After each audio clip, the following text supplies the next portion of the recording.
ছাত্ৰ-ছাত্ৰীসকল, মৰম লোবা, আজি 10ম শ্ৰেণীৰ জিকিৰ পাঠৰ বিষয়ে কিছু তোমালোকক আভাস দিব ওলাইছোঁ।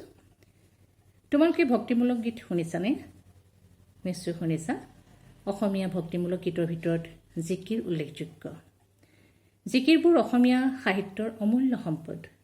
জিকিৰ শব্দৰ মূল অৰ্থ হৈছে স্মৰণ কৰা, উল্লেখ কৰা, আল্লাহৰ নাম, গুণ বা প্ৰশংসা বুলি পুনঃ পুনঃ উচ্চাৰণ কৰা।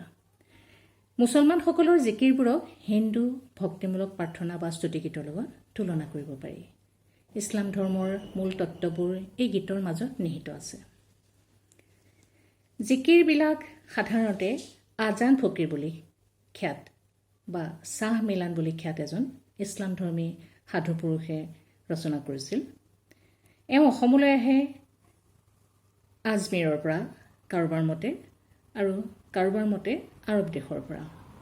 এই জিকিৰসমূহ ৰচনাৰ আনুমানিক সময় দুটা, 1634 খ্ৰীষ্টাব্দ আৰু 1734 খ্ৰীষ্টাব্দ। ডক্টৰ সূৰ্যকুমাৰ ভূঞাই তেওঁৰ এখন বুৰঞ্জীত এনেদৰে লিখিছে যে গদাধৰ সিংহৰ দিনত ৰূপাই দা ধৰা নামৰ এজনে 1884 চনত আজান ফকীৰৰ চকু কাহে। কিন্তু পাছত তেওঁৰ ধৰ্মৰ মাহাত্য বুজিব পাৰি নিখুমুখৰ সৰাগুৰি চাপৰিত মাটিবৃত্তি দি থয়।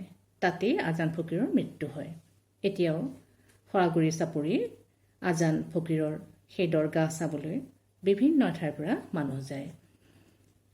এতিয়া এই লিখকৰ চমু পৰিচয়খিনিত আমি কেইটামান প্ৰশ্ন লিখিব পাৰোঁ বা আমি অসমীয়া ভক্তিমূলক গীতবোৰৰ ভিতৰত জিকিৰক স্থান দিব পাৰোঁ।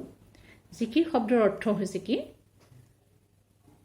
স্মৰণ কৰা, উল্লেখ কৰা, আল্লাহৰ নাম, গুণ বা প্ৰশংসা বুলি পুনঃ পুনঃ উচ্চাৰণ কৰা, কীৰ্তন কৰা। জিকিৰৰ ৰচক কোন? আজান ফকীৰ। আজান ফকীৰৰ আন এটি নাম হৈছে শ্বাহ মিলান। জিকিৰবিলাকৰ আনুমানিক সময় দুটা বুলি কোৱা হৈছে, 1634 খ্ৰীষ্টাব্দ আৰু 1734 খ্ৰীষ্টাব্দ। ধন্যবাদ।